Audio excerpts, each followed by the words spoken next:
professor Hermes, que é prata da casa, que é docente do Departamento de Patologia e Medicina Legal aqui da nossa faculdade, e que vai conversar um pouquinho com a gente sobre a recusa terapêutica e a resolução do CFM 2232 de 2019. Hermes, muito obrigado de novo por ter aceito estar aqui junto com a gente.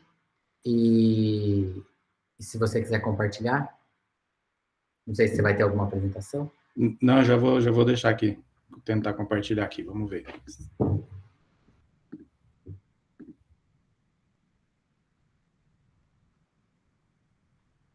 Acho que está entrando, né? Está entrando.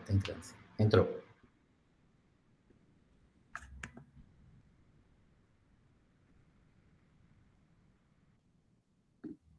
Pronto. Podemos começar, né? Podemos começar, Hermes, a hora que você quiser. Então tá bom. Muito bom dia a todos e a todas. É sempre um prazer retornar à casa, né? Nós estamos cumprindo aí um ciclo, né, de palestras proposto pelo professor Júlio, e hoje o tema que a gente escolheu foi recusa terapêutica, como já foi falado.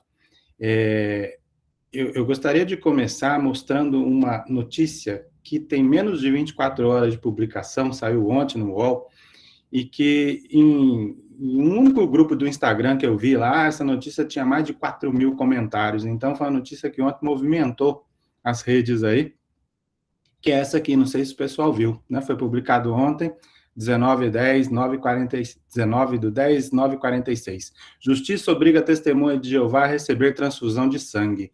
Olha só, a Justiça autorizou o Hospital Unimed de Piracicaba a realizar uma transfusão de sangue em uma paciente que se recusava a receber o tratamento por convicções religiosas. É uma professora de 58 anos, foi internada com um quadro de hemorragia digestiva. Os médicos queriam realizar uma endoscopia para investigar a localização da hemorragia, mas por se tratar de um exame invasivo queriam submetê-la a uma transfusão de sangue para a estabilização do quadro clínico. E aí entraram na justiça, solicitando uma medida liminar para fazer o tratamento mesmo contra a vontade do paciente, dizendo que esse era um risco iminente de morte.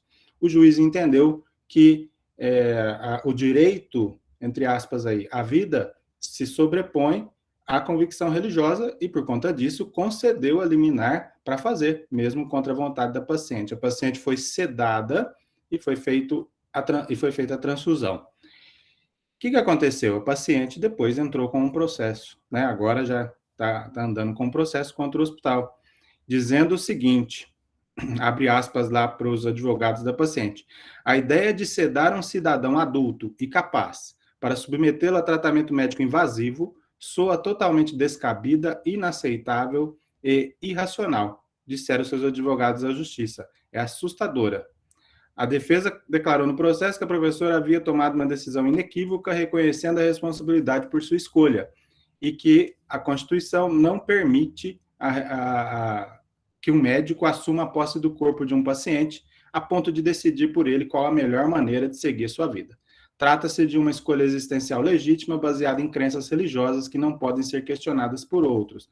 E lá em cima, ainda no slide, né, ela considerou ter sido torturada e que encara o ato médico como um estupro, nesse caso, especificamente. Então, vejo que esse é o pano de fundo para a gente discutir a questão da recusa terapêutica, e a gente vai voltar nesse caso ao final. Mas, para falar disso, e para não ficar enfadonho, eu não vou ficar mostrando, nesse começo, as normas, né, os artigos da resolução. A gente vai usá-los ao final como fechamento. A gente vai tentar construir o entendimento baseado em casos hipotéticos, como a gente faz, como eu costumo fazer já há alguns anos na graduação, na pós-graduação, que é para chegar ao final e não precisar nem mesmo dos artigos. A gente só vai tentar construir o entendimento nesse começo. E aí nós vamos utilizar algumas situações hipotéticas de ambulatório. Começando por um paciente de 45 anos, com quadro de dor abdominal e emagrecimento, recebe o diagnóstico de câncer de pâncreas metastático, inclusive pulmão e fígado. E devido ao prognóstico ruim, ele recusa o tratamento quimioterápico, aceitando somente cuidados paliativos. O paciente tem o direito de recusar o tratamento nessa situação? Intuitivamente, a maioria das pessoas, sejam elas médicas ou operadoras do direito entendem que sim, não posso obrigar um paciente a fazer uma quimioterapia e se submeter aos efeitos colaterais da quimio, aos riscos, se ela não quer. Então, num caso como esse, é meio que intuitivo dizer que o paciente tem direito, sim, ele não é obrigado. Porque se eu disser que ele não tem o direito, como é que eu vou manejar? Eu vou amarrá-lo no leito para fazer uma quimioterapia? Não tem sentido. Agora, esse outro caso é um pouquinho diferente. É uma paciente de 45 anos com câncer de mama, estadio inicial. Ou seja, com uma sobrevida em 5 anos, boa, bom prognóstico. Mas, mesmo assim, ela recusa o tratamento proposto, que é a cirurgia, químio, rádio, alegando que não quer se tratar porque acha que chegou a sua hora. É um pouco diferente do exemplo anterior, porque nesse exemplo aqui ela tem uma grande chance de cura, até, vamos dizer assim, usar um termo leigo. Mas ela não quer. Ela tem o direito de recusar e, portanto, correr o risco de morrer nos anos subsequentes? Se a gente for tentar buscar essa resposta no Código de Ética Médica, a gente até encontra. Olha lá, o artigo 22 diz: é vedado ao médico deixar de obter consentimento do paciente ou do seu representante legal após esclarecê-lo sobre o procedimento a ser realizado, salvo em caso de risco iminente de morte. E o 31 diz que é vedado ao médico desrespeitar o direito do paciente ou do seu representante legal de decidir livremente sobre a execução de práticas diagnósticas ou terapêuticas, salvo em caso de iminente risco de morte. E aí a pergunta é, nesses nossos dois casos, os pacientes estão em risco iminente de morte? A resposta é não, o risco é futuro, é nas semanas subsequentes, nos meses subsequentes, nos anos subsequentes, não é um risco iminente. Portanto, ele tem o direito, sim, de recusar o tratamento. O que seria risco iminente? Nós, da área médica, nós temos isso com muita clareza, né? Na obstetrícia, uma hemorragia puerperal refratária a tratamento clínico é um risco iminente de morte. Na situação na qual uma esterectomia puerperal é imperiosa, ela é necessária, né? Se não fizer a esterectomia, a paciente morre nas horas subsequentes de choque hemorrágico, risco iminente de morte, muito diferente desses casos que a gente está mostrando. O problema é que alguns médicos acham que isso só está escrito no Código de Ética Médica ou em resolução do conselho, né, esse direito do paciente. E não é bem assim, né? Nós temos alguns diplomas legais, digamos assim, que garantem esse direito ao paciente. Por exemplo, essa portaria do Ministério da Saúde de 2009, que dispõe sobre os direitos e deveres dos usuários de saúde, que diz que o paciente tem o direito à escolha de alternativa de tratamento, quando houver, e a consideração da recusa de tratamento proposto. E a Lei Mário Covas, que é uma lei estadual, mas que tem alguns similares em outros estados, que diz também, que fala sobre direitos dos usuários de serviços de saúde e garante o direito de consentir ou recusar, de forma livre, voluntária e esclarecida, com adequada informação, procedimentos diagnósticos ou terapêuticos a serem nele realizados. E aí nós temos mais dois incisos aí que tem mais a ver com situações de terminalidade de vida, que é recusar tratamentos dolorosos ou extraordinários para tentar prolongar a vida, e o direito a optar pelo local de morte. Mas fiquemos ali no inciso 7, que traz algumas informações importantes. É direito recusar, mas mediante informação, né? Tem que ser uma escolha livre, voluntária e esclarecida. E isso, às vezes, o médico peca, porque existe a tentação de, diante de uma recusa do paciente, o médico dizer assim para ele: olha, tudo bem, o senhor não quer tratar? Assina aqui o papelzinho e está tudo certo. E isso não é adequado, não é isso que se espera, né, de uma equipe de saúde diante de uma recusa terapêutica.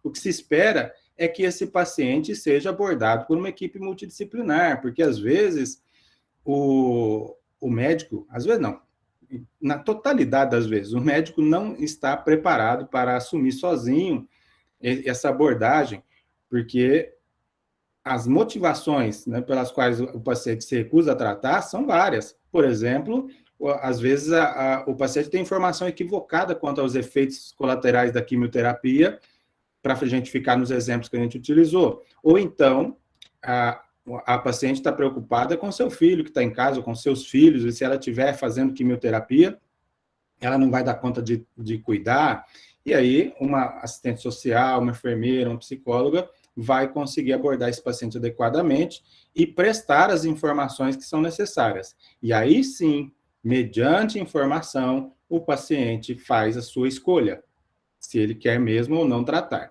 Uma vez eu estava conversando num evento, e aí eu disse que a equipe multidisciplinar iria prestar informação para convencer o paciente a tratar. E aí eu fui corrigido por um colega que é advogado, e disse o seguinte, olha, na verdade, a equipe multidisciplinar não vai convencer o paciente a tratar, ele só vai prestar informação. Quem escolhe se vai tratar ou não é o paciente.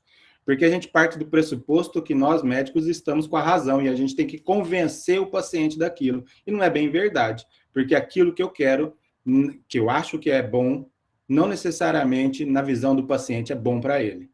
Então, não é esse o ponto. Eu quero convencer o paciente a tratar. Não, eu quero convencer, eu quero informar o paciente para que ele tome uma decisão livre, esclarecida, tá? E, ao final disso tudo, e na verdade, ao longo desse processo, é feita a documentação e o registro, preferencialmente no prontuário do paciente. Então, esse é um fluxograma que eu já abordo já há mais de 10 anos, né, pouco mais de 10 anos, quando a gente fala de recusa de tratamento. Agora, a coisa começa a piorar um pouquinho quando a gente fala de situação de internação. E aqui um exemplo hipotético, mas que acontece muito na obstetrícia, por exemplo, que são casos de pielonefrite, por exemplo. 23 anos, recebe o diagnóstico de pielonefrite. Teve diagnóstico de infecção urinária há 2 dias e a urocultura revela germe sensível somente a imipenem, né? Mas, e por conta do comprometimento do estado geral, é internada para tratamento endovenoso. O que acontece com essas pacientes? Elas costumam melhorar já com 2, 3 doses de antibiótico, ela já está melhor, o estado geral já melhora. E no nosso exemplo hipotético, né, ela melhorou no final do 2º dia, a ponto de caminhar pelos jardins do hospital, mas teve febre pela manhã. E aí ela vem com aquele pedido fatídico. Doutor, eu já estou melhor, eu quero ir embora.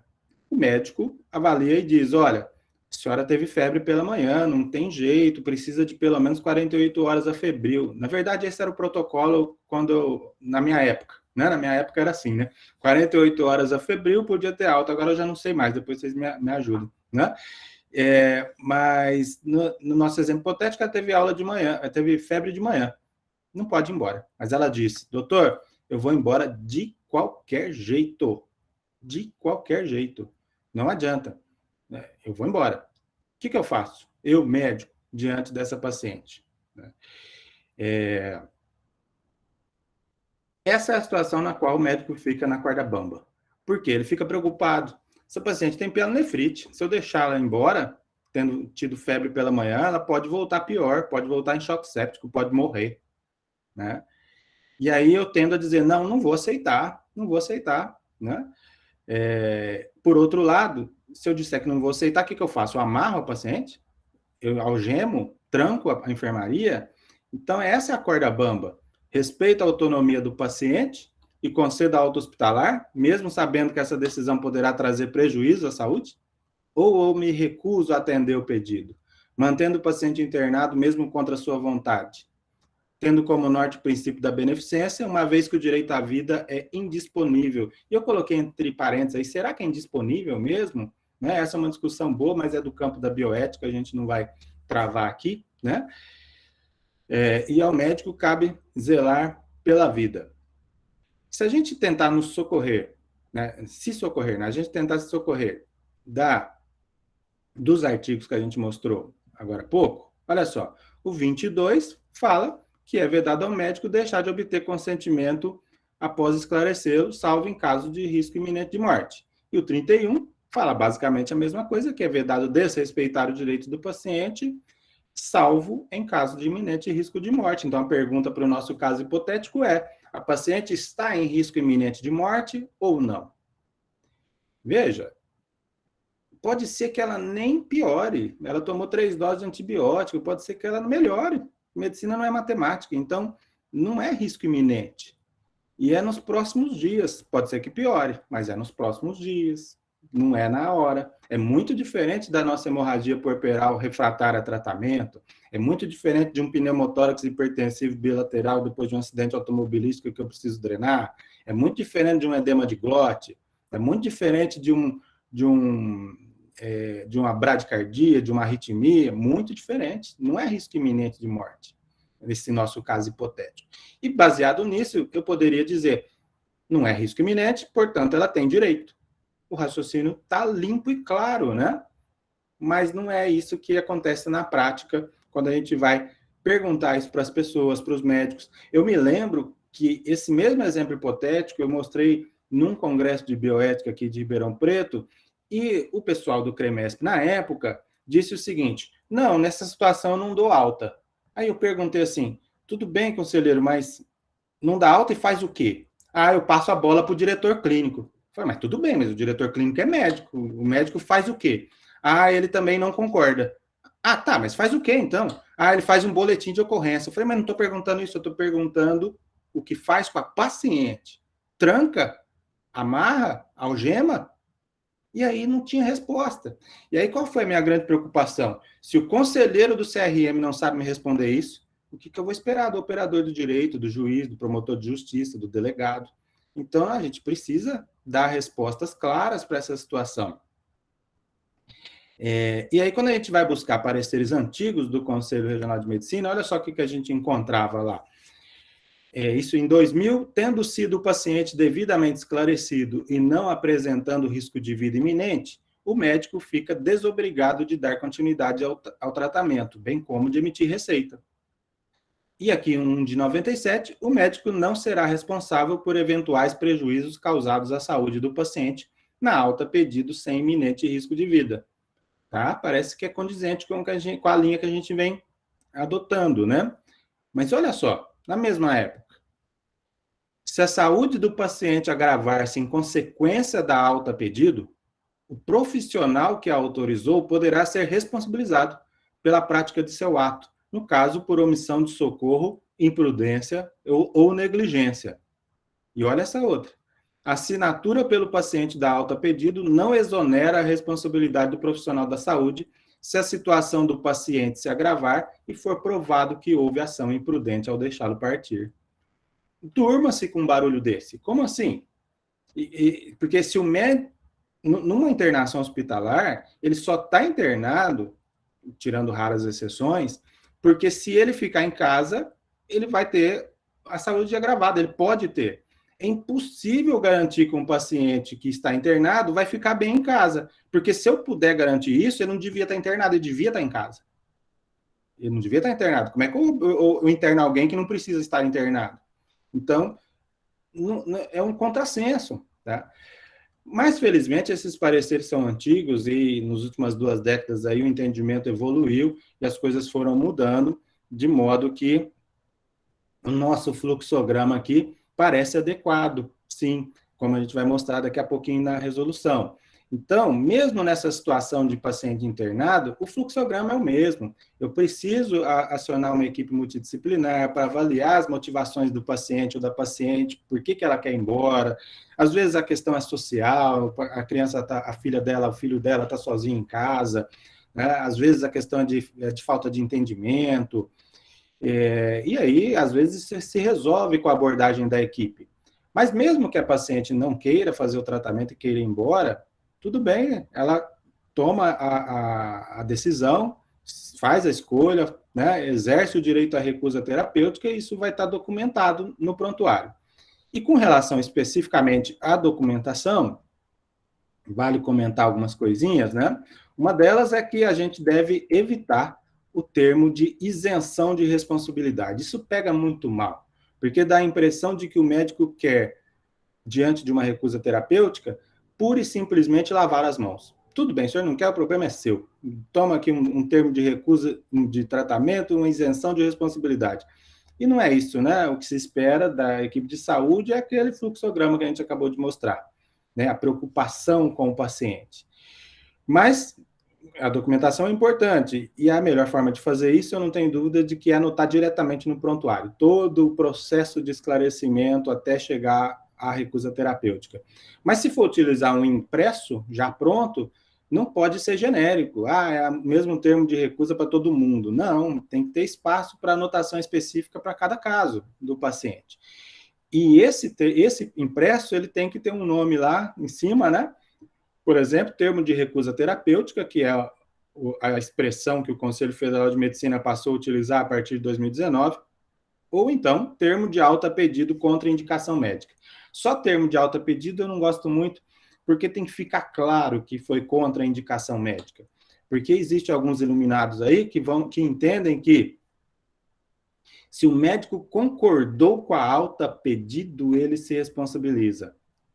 Ora, eu não concordei com alta pedido. Se eu tivesse concordado, era alta médica. Né? Então, não é que eu concordei com alta pedido. Eu apenas garanti o direito do paciente de recusar o tratamento e ir embora. E por isso eu tenho obrigação de assinar a alta pedido. Mas não é que eu não concordo. Então, eu deixo claro que é contraindicação médica, para ninguém dizer que eu concordei. Né? Mas a resolução que a gente vai mostrar daqui a pouco ajudou a gente nesse sentido, dizendo o seguinte, olha, tem que estar documentado e tem que ter 2 testemunhas. O ideal é que fosse 2 testemunhas ligadas ao próprio paciente e não à equipe de saúde. Mas na falta dos familiares, a equipe de saúde pode suprir. Está lá a previsão da necessidade de 2 testemunhas quando a falta do tratamento recusado expuser o paciente a perigo de morte. Tudo isso que eu falei, principalmente no que diz respeito ao risco iminente de morte, percebo que isso é um mantra, né? E que permeia esse tema. O paciente está em risco iminente de morte? Essa é uma pergunta crucial, é a pergunta-chave. Mas isso não se aplica aos casos envolvendo crianças. Não é necessário que o paciente, criança, esteja em risco iminente de morte para que o médico não aceite a recusa terapêutica dos pais. E aí tem um exemplo muito simples e claro. Imagina uma criança de 5 anos de idade com um diagnóstico de câncer, leucemia, e precisa fazer quimioterapia.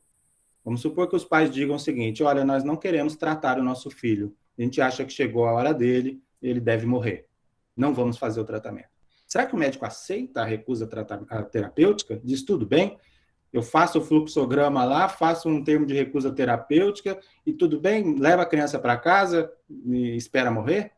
Não é assim. Mas ela está em risco iminente de morte? Não, não é iminente. O risco é nos meses subsequentes, nos anos subsequentes. Mas mesmo assim, não se deve aceitar a recusa terapêutica, porque a criança tem o direito de fazer o tratamento. E isso está previsto lá no Estatuto da Criança e do Adolescente. Os pais são os responsáveis pela garantia do direito à vida e à saúde das crianças e adolescentes, tudo bem. Mas, todas as vezes que a ação ou omissão dos pais colocar a criança ou adolescente em situação de risco, assumem a responsabilidade a sociedade, a comunidade em geral e o poder público. E é isso que acontece rotineiramente nas nossas maternidades, por exemplo, quando uma criança está fazendo antibiótico terapia endovenosa, já no período neonatal, com uma previsão de 7 dias. E aí a mãe, no segundo dia, geralmente já tem condições de alta pela obstetrícia, a gente até escreve isso no prontuário, né? Paciente em condições de alta, aguarda RN. Ela chega lá para o pediatra e diz, doutor, eu quero levar minha criança embora porque eu já estou em condições de alta, eu quero ir embora. Aí o pediatra diz, não, a senhora não pode, ele tem 7 dias de programação de antibiótico endovenoso. Ah, mas eu assino qualquer termo, um termo de responsabilidade, eu vou levar minha criança embora. O pediatra deixa embora? Não deixa, porque a criança tem o direito de fazer o tratamento. E aí, se for necessário, ele aciona o conselho tutelar ou o juízo da infância e da juventude subsidiariamente. Então, esse é um conceito importante. O risco iminente de morte não é necessário estar presente no caso de crianças, né? Basta que haja um risco relevante à saúde, que esse também é uma expressão utilizada na resolução de 2019, como a gente vai ver aqui já na sequência. Então, depois de ter passado aí pelas linhas gerais, olha só como a resolução vem ao encontro disso tudo que a gente falou na grande maioria dos tópicos. Olha só. A Elaine colocou alguma coisa aqui no chat, deixa eu até ver se aparece aqui para mim. Aparece. Risco de óbito do feto. Não, vamos falar assim. Olha só. A recusa terapêutica é, nos termos da legislação vigente, na forma dessa resolução, um direito do paciente a ser respeitado pelo médico, desde que esse o informe dos riscos e das consequências previsíveis de sua decisão. É assegurado ao paciente maior de idade, capaz, lúcido, orientado e consciente, no momento da decisão, o direito de recusa terapêutica proposta em tratamento eletivo de acordo com a legislação vigente. O médico, diante da recusa terapêutica do paciente, pode propor outro tratamento quando disponível. Tudo bem também, né? Tudo dentro do que a gente falou até agora. Em situações de risco relevante à saúde, o médico não deve aceitar a recusa terapêutica de paciente menor de idade, que é o que a gente acabou de falar. Mas a resolução trouxe uma outra situação que me incomodava bastante, mas que não estava muito clara nos pareceres e nas discussões, que é do adulto que não esteja no pleno uso de suas faculdades mentais. Por exemplo, um idoso com demência. Vamos supor que o idoso com demência tem indicação clara de internação para tratar uma pneumonia. E aí os filhos dizem, não, doutor, a gente não quer que ele trate, não, a gente quer que ele morra mesmo, a gente vai levar ele para casa, não vai internar, não. Será que os médicos dizem, tudo bem, então leve para casa, passa na funerária antes? Não é assim, né? Não deveria, pelo menos, ser assim. Mas como não tinha essa clareza para paciente idoso, muitas vezes os familiares é que mandavam de forma total e restrita no tratamento do paciente vulnerável, no caso, o idoso com demência, no nosso exemplo hipotético. E aí veio a resolução e contemplou também, não é só o menor de idade, é o adulto que não esteja no pleno uso de suas faculdades mentais, essas pessoas são vulneráveis. E aí, em situação de risco relevante à saúde, o médico não deve aceitar a recusa terapêutica. Tá certo que o risco relevante à saúde é um termo meio subjetivo, mas o médico tem noção da gravidade do caso e vai conseguir decidir, ou pelo menos discutir, com base nessa questão. Mas não aceito a recusa e faço o quê? A resolução diz que, em caso de discordância insuperável entre o médico e o representante legal, assistente legal ou familiares do paciente menor ou incapaz, o médico deve comunicar o fato às autoridades competentes. Ministério Público, Polícia, Conselho Tutelar, que é o exemplo nosso da criança lá na maternidade, né? Visando o melhor interesse do paciente. E quem que deve fazer essa comunicação? Segundo o Conselho, é o diretor técnico. Olha só, o médico assistente, ao rejeitar a recusa terapêutica do paciente, na forma prevista nos artigos 3º e 4º, deve registrar o fato no prontuário e comunicá-lo ao diretor técnico, para que este tome as providências necessárias perante as autoridades competentes. O problema é que, dependendo do tamanho, do porte do hospital, se o diretor técnico for tomar frente em todas as situações de recusa de tratamento em paciente aí, vulnerável, pode ser que ele não faça mais grandes coisas ao longo do dia, porque são muitos os casos, né? E às vezes não é possível contar com o diretor técnico sempre. Mas em hospitais maiores, nós podemos falar que o diretor o chefe do setor, o chefe do departamento, ou até o diretor clínico, e até o oficial administrativo, não importa. O que importa é que seja cumprida a determinação de se acionar a autoridade competente. Essa é a ideia. Não necessariamente o diretor técnico. Mas se tiver que eleger uma pessoa para fazer isso, e quem vai acabar respondendo perante o CRM é o diretor técnico, porque é essa figura que responde perante o CRM, as questões relacionadas a clínicas e hospitais. E agora, comentar um pouquinho a questão da obstetrícia. Olha só o que essa resolução falou com relação à gestante. A recusa terapêutica não deve ser aceita pelo médico quando caracterizar abuso de direito. E aí definiu o que é abuso de direito. Abuso de direito é a recusa terapêutica que coloca em risco a saúde de terceiros, tá bom? E a recusa terapêutica ao tratamento de doença transmissível ou de qualquer outra condição semelhante que exponha a população a risco de contaminação.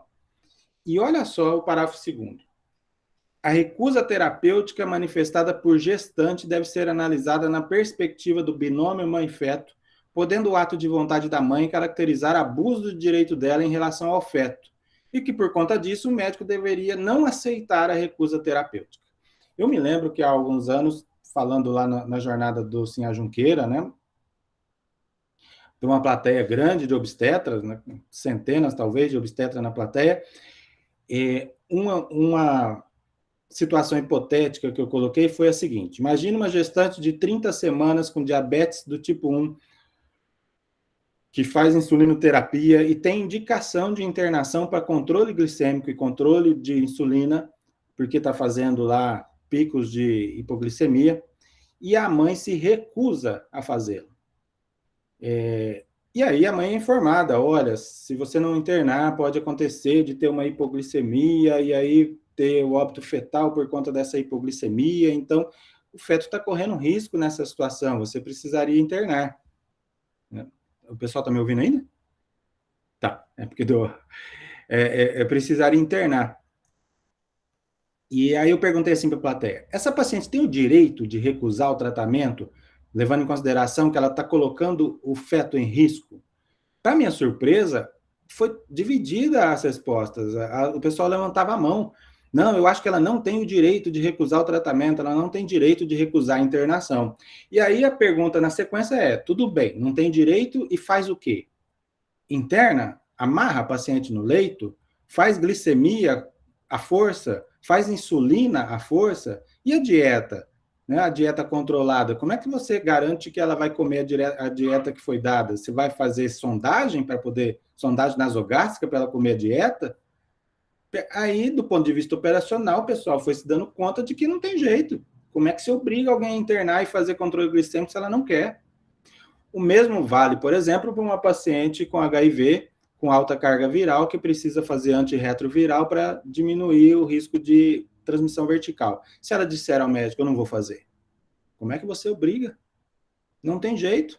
Então, muito embora a resolução fale que o médico não deve aceitar a recusa terapêutica, ele não dá a solução. Não aceita e faz o quê?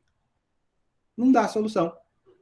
E talvez também por isso, né, esse parágrafo específico da resolução foi suspenso pela Justiça, porque isso fere a autonomia da gestante. O médico não tem como obrigar a gestante a fazer um tratamento que ela não quer, né, mesmo que isso implique em risco ao feto.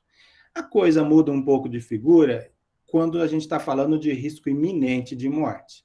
Então, se eu estou no meu plantão, tem um descolamento de placenta, ela tem que fazer uma cesariana de emergência, senão morre o feto, e às vezes morre a mãe.